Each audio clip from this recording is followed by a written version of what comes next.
예, 오늘은 그 소수자들의 그들만의 리그는 폭망의 지름길이다, 이런 주제를 가지고 제가 말씀을 좀 드리려고 합니다. 지금 윤석열 국민의힘 대선 후보의 고발 사주 의혹이 대선 전국을 막 흔들고 있습니다.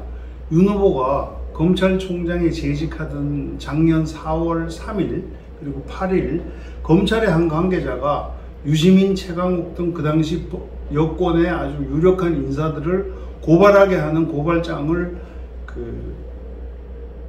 야권 국회의원 후보한테 전달을 했고, 이 후보는 당시에 미래통합당 성대 부위원장한테 야, 이걸 고발하게 해라 라고 이제 전달을 했다는 것입니다.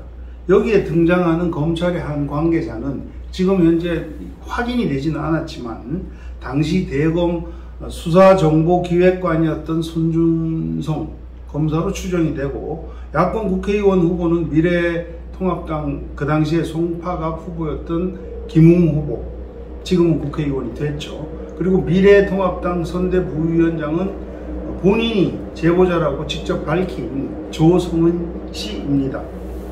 이 사건이 왜 핵폭탄급 이슈가 되냐 하면, 현직 검찰총장이 자기 측근 검사를 시켜서 여권의 유력한 인사들을 고발하게 하고, 뭐 그렇게 했고 실제로 그 고발장하고 유사한 내용, 거의 같은 내용으로 고발이 되어서 여권의 유력 인사가 유죄 판결을 받은 겁니다. 그럼 이건 누가 보더라도 검찰이 사주해서 그랬다는 그런 의혹을 받게 돼 있죠. 그러니까 여권이 이 고발장이 이 윤석열 사주라고 막 거의 확정지어서 얘기하는 거는 4월 3일 날 고발장에 보면 도이치모터스 주가 조작 의혹 사건에 연루되어 있는 김건희 씨가 나오는데, 김건희 씨가 아시다시피 윤 후보의 부인이에요. 그리고 또 그 고발장에 채널 A와 검언 유착 뭐 이런 거에 대한 피해자로 한동훈 검사가 나오는데, 그분들을 다 윤석열 총장의 측근이잖아요. 그분들을 피해자로 해서 고발장을 만들었고, 4월 8일 날 고발장은 최강욱 대표가 조국 아들이 인턴 허위 증명을 했다 이래가지고, 이 내용은 실제로 고발이 돼서 최강욱 의원이 1심 판결에서 벌금 80만 원 유죄 판결을 받았어요. 그러니까 이건 당연히 이 윤 검찰총장이 사주했다는 게 명명백백한 사실이다, 이렇게 공격을 하고 있는 거고, 윤 후보는 무슨 소리냐, 나는 그런 거 계획한 적도 없고 지시한 적도 없다, 터무니없다, 언제든지 국회가 불러서 얘기하라 그러면 난 하겠다, 이제 이런 입장이거든요. 근데 만약의 경우에, 정말 만약의 경우에 SBS 조성은 씨가 어저께 SBS에 나가서 이제 인터뷰를 하면서 윤석열 후보가 빼도 박도 못할 어떤 중요한 자료를 자기가 대검에 이렇게 다 제출을 했고, 언젠가는 언론에 밝혀질 텐데, 그 내용이 밝혀지면 윤석열 후보는 정말 대권 후보 물러나라 라고는 얘기를 안 했지만 책임져야 할 부분이 있다라고 얘기를 했어요. 만약의 경우에 진짜 이게 사실이라면 아마 윤석열 후보가 대권 가도에 상당히 치명타를 입을 것으로 그렇게 생각이 됩니다.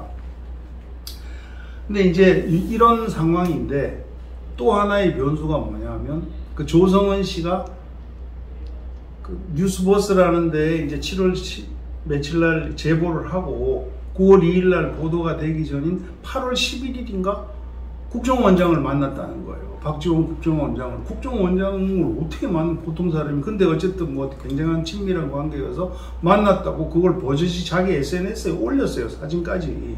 얼굴 사진은 아니었는데 호텔 식당 장면을 올리고 나 밥 먹었다 이렇게 올렸어요. 그러다 보니까 이제 야당은 야, 이거는 정치 공작이다 이제 이렇게 해갖고 현재 막 맞붙어 있는데 뭐가 뭔지는 모르겠죠. 근데 토인비라는 이제 학자가 자기 필생의 역사의 연구에서 하나의 문명이 도전을 받았을 때 그 도전을 극복하기 위해서 응전하는 과정에서 그 문명이 발달한다. 그래서 그걸 도전과 응전의 이론이라 그러는데, 그 이론에 굉장히 중요한 단어가 나와요. 창조적 소수자, 지배적 소수자라는 말이 나오는데, 창조적 소수자라는 말은 어떤 우리가 사회나 문명이 도전에 직면했을 때 사명감, 순수성, 뜨거운 열정, 창조적인 정신을 가지고 그 구성원들을 독려해서 하고 격려해서 함께해서 그 도전에 응전하는 것을 창조적 소수자 그룹, 지도층 그룹이라고 하고, 지배적 소수자라는 것은 그런 창조적 소수자가 타락했을 때, 또는 어떤 그 순수성을 잊어버렸을 때, 그냥 자기 지배적 소수자로서 자기의 권한과 이익과 권익만 탐하는 그 소수자로 전락했을 때를 지배적 소수자라 그러거든요.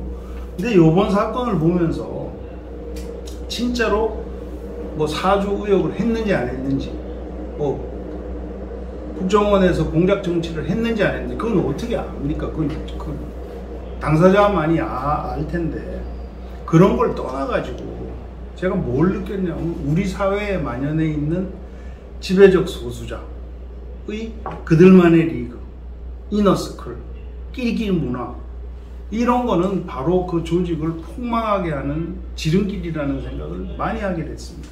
작년 4월에 분명히 그 김웅 후보자나 손준성 검사로 추정되는 그 검사, 조성원 씨, 이런 사람들이 그런 문자를 주고받고 어쩌고 저쩌고 했다고 하는 거는 분명히 그들만의 리그를 한 거예요. 그리고 조성원 씨가 그 호텔에 뭐 어쩌고 저쩌고 한 거는 내가 젠체하는 마음이 있고, 나 이런 사람이야, 이 정도로 우리는 뭐 이런 거, 난 이너서클이야, 이런 걸 표시하기 위한 거거든요. 이런 것들이 결국에는 어떤 사회를 병들게 하고 몰락하게 한다고 저는 주장을 하는 건데, 지금 4차 산업혁명 시대의 인공지능이나 사물인터넷, 뭐 증강현실, 1인 미디어 시대, SNS 시대에 이제 제7 정보혁명 시대, 제8 정보혁명 시대라고 일컫는데, 이런 시대에는요, 예전처럼 정보 취득 경로가 딱 한정되어 있을 때는 진짜 언론이 어떤 뭐 권한을 행사할 수 있었고, 정보 격차가 심하니까 내가 정보를 독점하고 있는 사람이 어떤 소수자로서 힘이 있었어요.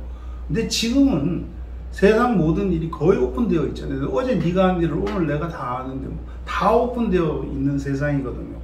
그래서 다시 한번 주장하는데, 이런 창조적 소수자, 특히 지도층 리더 그룹은 SOC에 투자해야 된다고 생각합니다. 아니, 사회간접자본 SOC를 얘기하는 게 아니라 가고자 하는 목표와 가치에 대해서 그 조직원들과 구성원들과 같이 쉐어, 공유하고, 오픈, 자세히 설명하고, 다 까먹고 설명하고, and collaboration, 협업하고, 그리고 커뮤니케이션, 소통하라는 겁니다. 그렇게 해서 우리가 나가고자 하는 방향에 대해서 우리끼리만 알고 있는 게 아니고 전체가 상황을 공유하고 같이 협업하고 소통해서 나가자는 겁니다. 그래서 그동안에요, 선거 때마다 이제 대선, 총선 이런 것뿐만이 아니라 무슨 연합회, 무슨 협회, 무슨 협의회 선거 이런 거 보면요, 심지어는 아파트 동대표 선출하는 그런 투표에 이르기까지 막 공작 정치를 하고, 뭐 짜고 치는 고수도 치고, 무슨 음모를 하고, 정말 수없이 보고 들었잖아요. 이제 이런 거 정말 없어져야 되고요. 제가 마지막으로 정말 다시 주장하는데, 창조적 소수자들이 지배적 소수자로 전락해서 그들만의 리그, 끼리끼리 문화, 이너서클을 주장하는 순간에, 그런 거를 막 이렇게 실행하는 순간에 우리 사회는 폭망하고 만다는 겁니다. 이상입니다.